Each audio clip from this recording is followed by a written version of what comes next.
warahmatullahi wabarakatuh. Saya Maura Khalila Azahra akan menjelaskan tentang proses terjadinya menstruasi. Yang pertama, apa itu menstruasi? Menstruasi adalah proses keluarnya darah dari vagina yang diakibatkan oleh siklus bulanan alami pada tubuh wanita. Mengapa menstruasi bisa terjadi? Menstruasi terjadi karena meluruhnya penebalan pada dinding rahim yang dipersiapkan untuk kehamilan. Jika tidak terjadi pembuahan sel telur oleh sel sperma, maka wanita akan mengalami proses menstruasi setiap bulannya. Namun, tiap wanita memiliki siklus menstruasi yang berbeda-beda. Menstruasi dibagi menjadi 3 fase. Yang pertama, fase folikuler. Pada fase ini, ovarium atau indung telur akan memproduksi folikel yang berisi sel telur.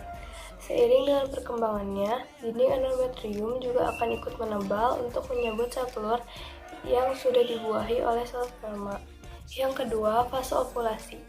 Pada fase ini, folikel yang diproduksi ovarium akan melepaskan sel telur untuk dibuahi.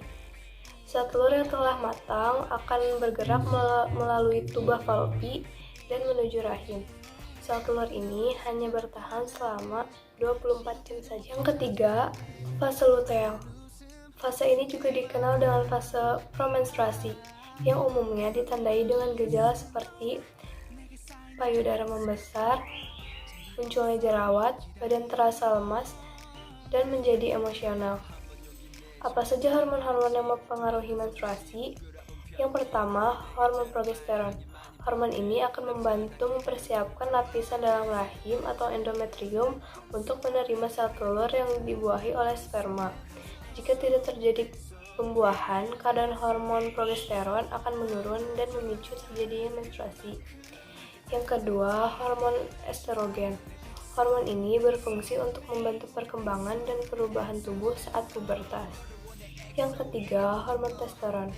Hormon ini mengatur libido atau gairah seksual dan menjaga kesehatan vagina, payudara, dan kesuburan.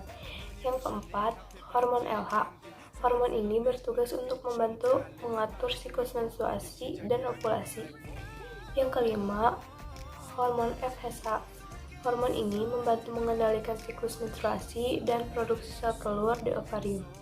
Dan yang terakhir adalah hormon oksitosin. Sekian dari saya. Assalamualaikum warahmatullahi wabarakatuh.